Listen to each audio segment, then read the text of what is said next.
അമ്മ കുറേ ചെടികൾ നട്ടിട്ടുണ്ട്, നമുക്ക് നോക്കാം എന്തൊക്കെയാണെന്ന്. ഇതെന്തോന്നമ്മ? ഇത് തക്കാളിക്ക.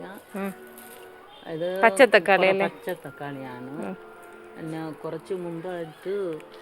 കുറച്ച് മാസങ്ങൾക്ക് മുമ്പായിട്ട് കുറേ തക്കാളി വന്നിരുന്നു. ഇപ്പോൾ അതാ വീണ്ടും ഒന്നുണ്ട്. ചൂട് കൂടുതലായതുകൊണ്ട് ഇങ്ങനെ ഉണങ്ങി നിൽക്കുന്നത്, അങ്ങനെ നിൽക്കുന്നത്, വാടി. പിന്നെ ചീരയുണ്ട്. ചീര ഒരു പ്രാവശ്യം നമ്മളെടുത്ത് തോരൻ വെച്ച് കഴിച്ചു. ഞാൻ അടുത്ത് ചതുരപ്പയർ നട്ടിട്ടുണ്ടായിരുന്നു, അത് പൊടിച്ച് വന്നു. അടുത്ത് ഇതാ പച്ചമുളക് തൈ.